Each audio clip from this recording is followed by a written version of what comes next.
Greetings, welcome back to another video. This time it's gonna be carved. We gotta bring Quincy for this one, so carve this. That's a map, all right. This pumpkin-shaped map, kind of a Halloween kind of a deal here that we got going for us. Not the most difficult map. It's a very long one. I mean, the balloons they go all around the pumpkin and stuff, but you don't have like a place where you feel like you can hit like every part of the map, like you can hit like 2 or 3 sections of the map. I mean, we can hit 2, we can hit the teeth here, as well as the first little, I mean, I guess you could call it a lane. But yeah, it is a map.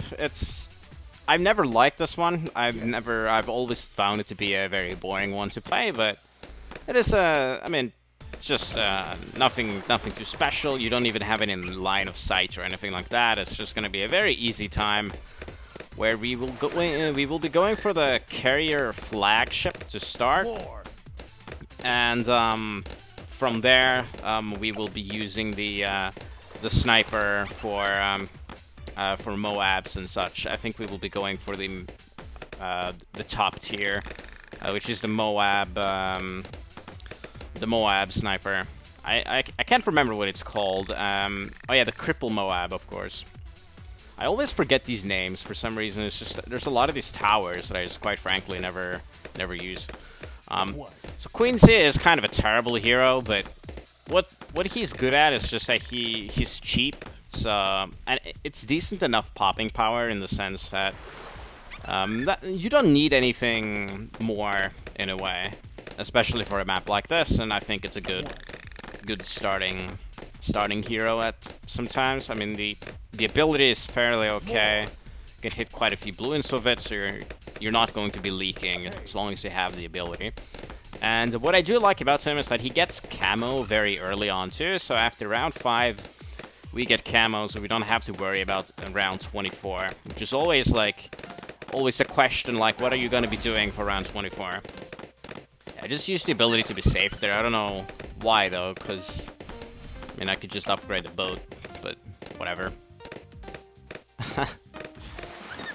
So yeah, I thought I'd do some commentary on this one. I definitely thought of going for more non-commentary, which I kind of sometimes just enjoy more because it's always a hassle when I need to commentate. You know, I gotta think of something to say. You do the same stuff every time, you know, it starts getting, I start wondering what the hell I'm gonna be saying, actually, and I'm leaking! Oh, no, yeah, because I did not use the ability in time. Just amazing. So I'm not paying too much attention here. Just use the ability and, yeah. Bad RNG, because Quincy, what's bad about him is that he can just miss. He can outright miss. It's insane. And I think that's what happened there. I'm not supposed to be in any danger whatsoever. Maybe the boat placement is not the best. Probably could place the boat further to the right here. Probably would have been way better. I don't know why I have this placement here, but whatever. It's not like I care enough to restart. I feel like I have a good start, and now you know that round 22, just use Quincy's ability, and you're good. So yeah, Quincy sucks. He is the worst hero in the way. I mean, Acelia isn't too good either, but she can actually do quite a bit of damage eventually. I mean, she has her uses. I haven't used her yet though, but yeah, Quincy, that was pretty bad. I am contemplating whether or not I should restart, but I'll keep it in because why not? You can make fun of me in the comments, I guess. There aren't really any comments anyway. I think I've seen one comment or a couple, so kind of expected. Okay, better be getting a village soon enough here. Village, so we can get the camel detection. I don't have to rely on Quincy for that. It's always annoying having to rely on him. So let's get that, and from there get jungle drums. Good. I get the bigger radius. Jungle drums. And it's gonna be a very easy time with this strategy, by the way. It's very easy. Once we get it. So here we go.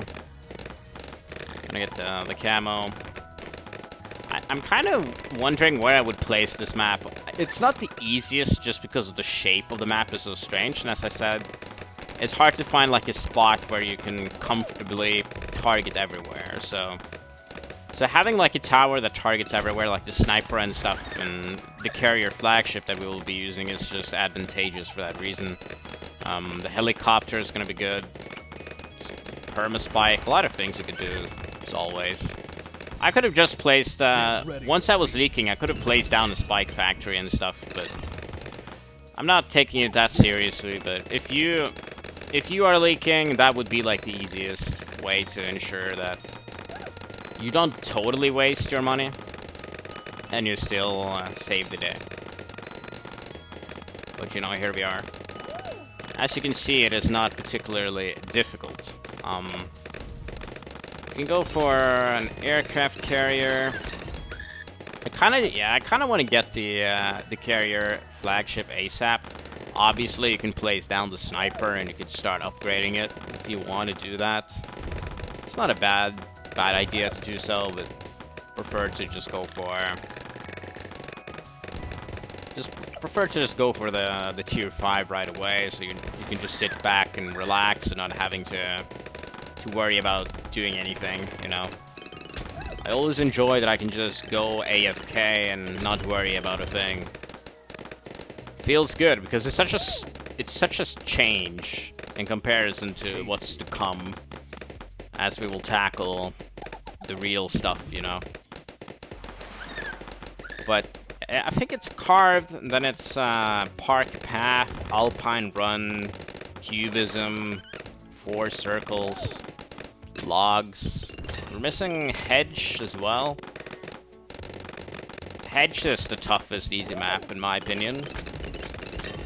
So hedge and 2 more. I can't remember which ones at the top of my head, but 4 circles, logs, alpine run. Those come to mind.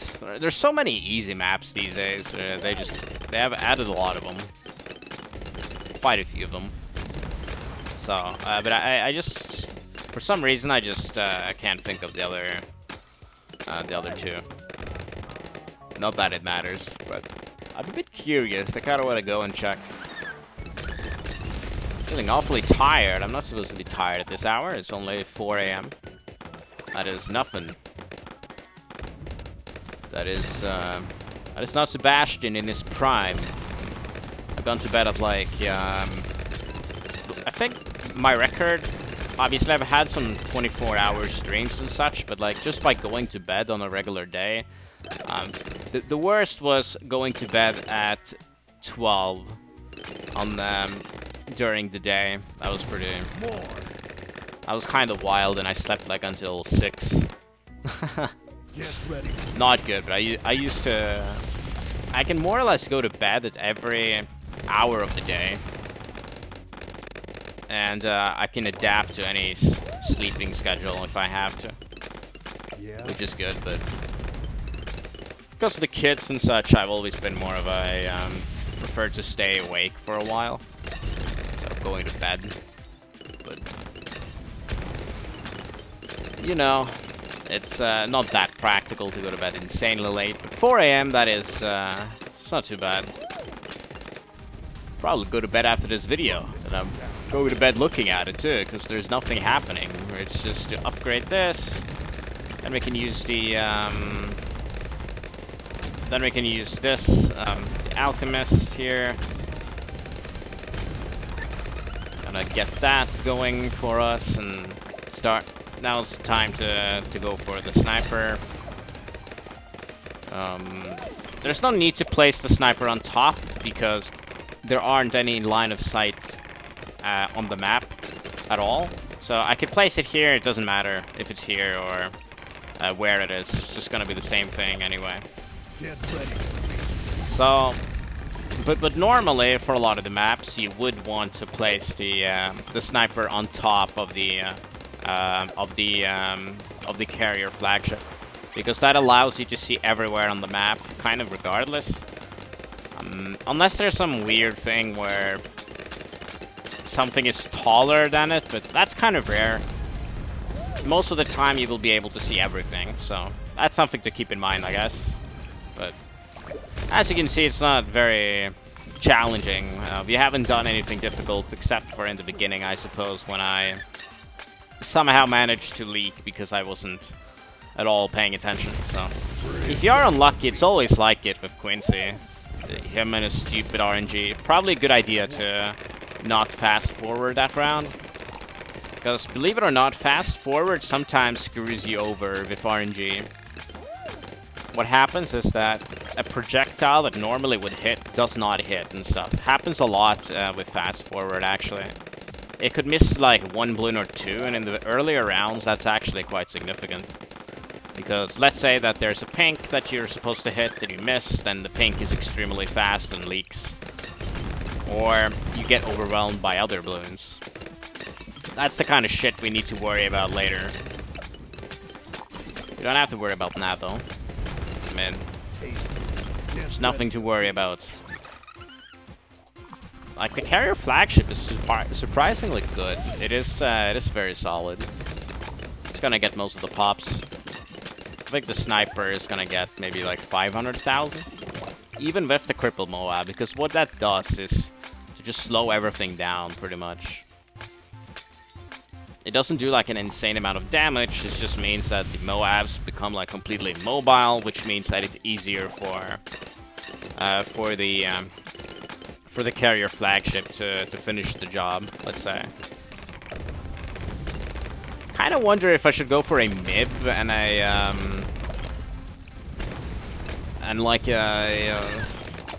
I always forget what these towers are called. How do I forget about this one? Yeah, Call to Arms, of course, and Homeland. But now I'm not gonna go for Call to Arms. Kinda a strategy that you never see the Homeland, the Homeland. You never see that in Chimps.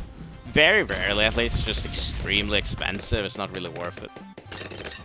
I can think of maybe you could use it with some towers, but it would just be better off getting more defense instead of an ability that you need to press constantly.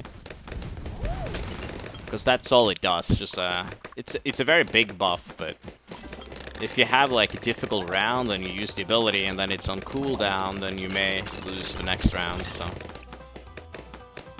So they kind of want to avoid that. I've never used it for Chimps. I don't think I will, even though I'm trying to think of new strategies. Beast Handler is an option, but the Beast Handler is such a pain for Chimps runs. I wouldn't use it, but you can use it. But the camo is kind of ass, you know. You need to use the bird in order to get the camos. But the T-Rex is actually very good, and of course the fish path, the top half, is very, very good. But far too expensive for Chimps. And somewhat unreliable too because of the water that's required. So that is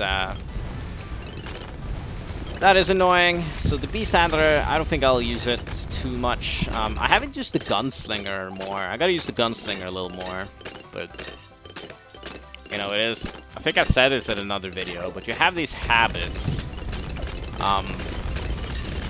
It's kind of hard to get rid of them. You know what's good and you know what's reliable or not. But with these new towers, you're gonna start adapting a bit. I did use the Gunslinger a little bit though, or a Desperado Monkey, I should say. The Gunslinger. I've been playing too much Red Dead Redemption 2, I guess. Very fun tower. Quite good, actually. If you have a straight line, you could use the middle path. Does a lot of damage. But yeah, just look at this run. I mean, was there honestly any point of adding commentary? Like, just it's just nothing to say. It is complete destruction from start to finish here. I think we'll finish it off with a Carpet of Spikes. I haven't used that either. as far as I know, so it's a decent way to deal with the bad, at least. You know that the bad doesn't stand a chance after once you use the Carpet of Spikes, which is extremely good MOAB popping power. So yeah, and the Carrier Flagship is gonna do the cleanup. As you can see, it does like the vast majority of pops is thanks to the Carrier Flagship. So pretty good strategy all around, I think. You could pick any hero, you don't have to pick Quincy, but remember that if you do pick someone else, you need to make sure that you have camo. So that is kind of the main obstacle. So then you may have to like get a ninja or maybe get the Spike Factory. You could get this Spike Factory here earlier, by the way. I didn't think of that. So you could place this down instead, and you could pick any hero you want. That is an option too. But it is $1,000 though, so you need to have that ready to be used. Right, so here's 94. Very easy. You can use some abilities if you want, just to try to speed things up a little bit.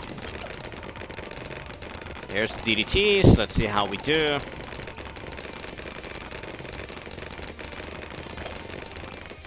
Are they coming soon? Here we go. You can use this. Some arrows. That was it. Was a little bit scarier than I thought, but not a big deal at all because the Carrier Flagship takes care of all of the balloons. So here's the Carpet of Spikes. It is officially more GG than it has ever been.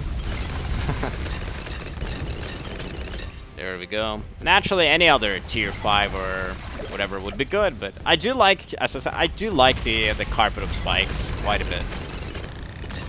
So, very, very solid for MOABs. This does a crazy amount of damage. Use it again here. That's 98, pretty much. COMG's completely immobilized. You can use some arrows if you want. And there we go. Quincy's level 20, that's cool, I guess. 99 and level 100. That's the bad right there. Wasn't very challenging. And there we go, we got a 000 beast handler. That's not exactly a great reward, but 1.4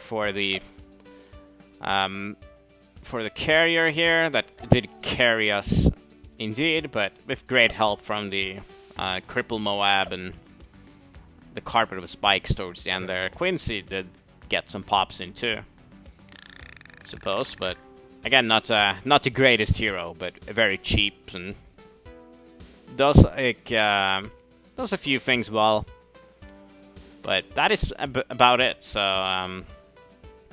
yeah, remember about round 22, I guess, and take it slower there, so you can use the ability if you have to, so you don't leak like I do, like a moron. But that is it. So that is carved down. Now I'm curious about the two maps that I had forgotten about, and that is, oh yeah, End of the Road, of course, and Frozen Over. Yeah, we haven't done those two yet. These are like all OG maps, kind of. I think all of these 6 ones were in the original game. So, but we're not there just yet. We need to do Park Path, which of course is a map from Bloons Tower Defense 5 that they placed in Bloons Tower Defense 6. But that's gonna be another time, and indeed the next video. So gonna make that video tomorrow, I guess, because it's, as I said, it's already pretty late. It's 4:20 at this point, actually. But yeah, that's it for this video. So thanks for watching, and have a great day.